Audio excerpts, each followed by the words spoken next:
વિભાગ દ્વારા આગામી 7 દિવસ એટલે કે 15 સપ્ટેમ્બરથી લઈને 21 સપ્ટેમ્બર સુધી રાજ્યમાં હળવાથી મધ્યમ વરસાદની આગાહી કરવામાં આવી છે, જેમાં સૌરાષ્ટ્રમાં હળવાથી મધ્યમ વરસાદની સંભાવના રહેશે। રાજ્યમાં આગામી 5 દિવસ એટલે કે 15 સપ્ટેમ્બરથી લઈને 19 સપ્ટેમ્બર સુધી ગાજવીજ સાથે વરસાદની ચેતવણી આપવામાં આવી છે।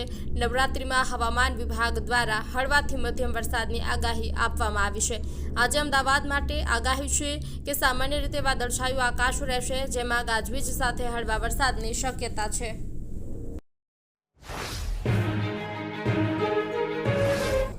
આ વર્ષે નવરાત્રિમાં મિક્સ મેચ ચણિયાચોળીના ટ્રેન્ડ જોવા મળશે, જેમાં વિન્ટેજ દુપટ્ટા, કોડી બ્લાઉઝ અને કચ્છી ગામઠી પટ્ટા ચણિયાચોળી મળશે। આ ચણિયાચોળીની કિંમત 2000થી 6000 સુધીની છે। પુરુષ ખેલૈયાઓમાં આ નવરાત્રિમાં 6 પીસ કેડિયા ધૂમ મચાવશે।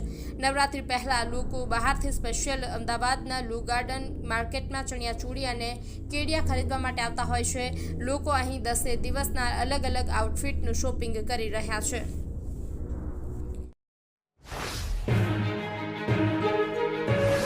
બનાસકાંઠા જિલ્લામાં પૂર અસરગ્રસ્ત વિસ્તારોમાં પશુધન માટે રાહત કાર્ય શરૂ કરવામાં આવ્યું છે। મુખ્યમંત્રી ભૂપેન્દ્ર પટેલની સૂચના અનુસાર કલેક્ટર મિહિર પટેલના માર્ગદર્શન હેઠળ સુઈગામ, ભાભર, વાવ અને થરાદ તાલુકામાં ઘાસ ડેપો શરૂ કરવામાં આવ્યો છે।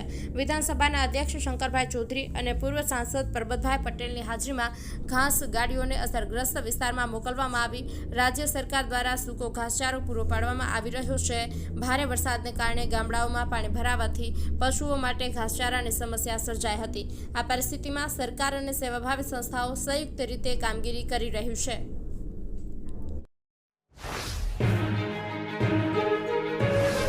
બનાસકાંઠા જિલ્લાની આશા વર્કર બહેનોએ આજે કલેક્ટર કચેરી ખાતે વિરોધ પ્રદર્શન કર્યું હતું। આશા વર્કરોની મુખ્ય માંગણીઓમાં ફિક્સ પગાર, લઘુત્તમ વેતન અને ઓનલાઈન કામગીરીનો વિરોધ સામેલ છે।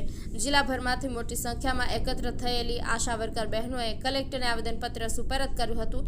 તેમણે ચીમકી આપી કે જો તેમની માંગણીઓ નહીં સ્વીકારવામાં આવે તો આગામી સમયમાં ઉગ્ર આંદોલન કરવામાં આવશે।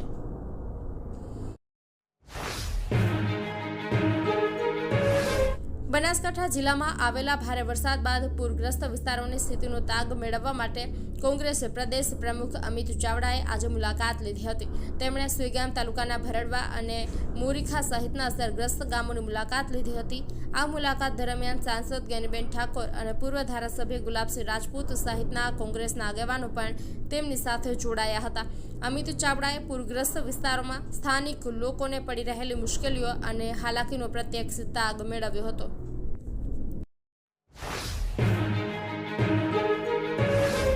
વડાપ્રધાન નરેન્દ્ર મોદીના 75મા જન્મદિવસ નિમિત્તે ભાજપ દ્વારા સેવા પખવાડિયાની ઉજવણી કરવામાં આવશે। આ ઉજવણી 17 સપ્ટેમ્બરથી 2 ઓક્ટોબર સુધી ચાલશે। નવસારી જિલ્લામાં વિવિધ સેવાકીય કાર્યક્રમોનું આયોજન કરવામાં આવ્યું છે। કાર્યક્રમોમાં રક્તદાન શિબિર, મેડિકલ ચેકઅપ કેમ્પ અને વૃક્ષારોપણ કરવામાં આવશે। સરકારી હોસ્પિટલોમાં ફળ વિતરણ અને આંગણવાડીના બાળકોને બિસ્કિટ વિતરણ કરાશે। ગૌશાળાઓમાં સેવા અને સફાઈ અભિયાન પણ હાથ ધરાશે।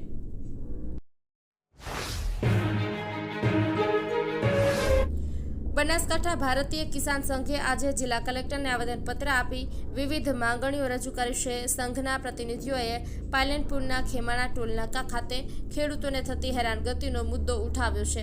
તેમણે આ સમસ્યાનું ઝડપી નિરાકરણ લાવવાની માંગ કરી છે। સરહદી વિસ્તારના 4 તાલુકામાં થયેલા ભારે વરસાદથી અસરગ્રસ્ત ખેડૂતોને તત્કાલિક સહાય આપવાની માંગ કરવામાં આવી છે। પૂરમાં મૃત્યુ પામેલા પશુઓ માટે પણ વળતરની રકમ ઝડપથી ચૂકવવા રજૂઆત કરી છે।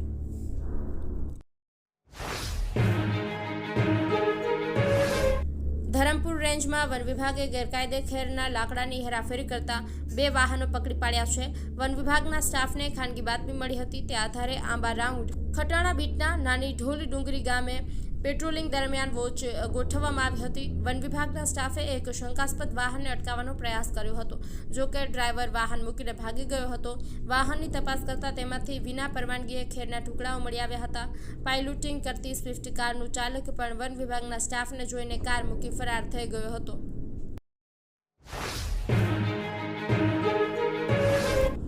પીએમ નરેન્દ્ર નરેન્દ્ર મોદી ફરી એકવાર ગુજરાતના પ્રવાસે આવી રહ્યા છે। આગામી 20 સપ્ટેમ્બરના રોજ પીએમ મોદી ભાવનગરની મુલાકાત લેશે, જ્યાં તેઓ અનેક વિકાસલક્ષી કાર્યોનું લોકાર્પણ અને ખાતમુહૂર્ત કરશે। આ મુલાકાત દરમિયાન પીએમ ભાવનગરમાં ₹100 કરોડથી પણ વધુના વિકાસ કાર્યોની ભેટ આપશે।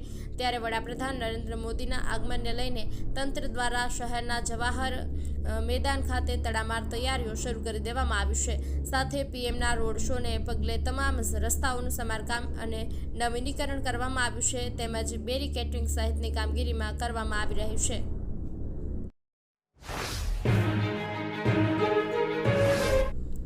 જામનગર શહેરના હાપા માર્કેટિંગ યાર્ડ પાસે 41 કરોડના ખર્ચે તૈયાર થયેલો ઓવરબ્રિજ લાંબા સમયથી બંધ હાલતમાં છે। તંત્ર દ્વારા બ્રિજનું ઉદ્ઘાટન ન કરાતા આજે શહેર કોંગ્રેસ અને વિપક્ષના નેતાઓએ પોતાની રીતે બ્રિજનું લોકાર્પણ કર્યું હતું। વિપક્ષ દ્વારા કરવામાં આવેલા આ કાર્યક્રમ બાદ પોલીસે તમામ વિપક્ષી કોર્પોરેટર અને કોંગ્રેસના આગેવાનોની અટકાયત કરી હતી। પોલીસે ત્યારબાદ બ્રિજને ફરીથી બંધ કરી દીધો હતો।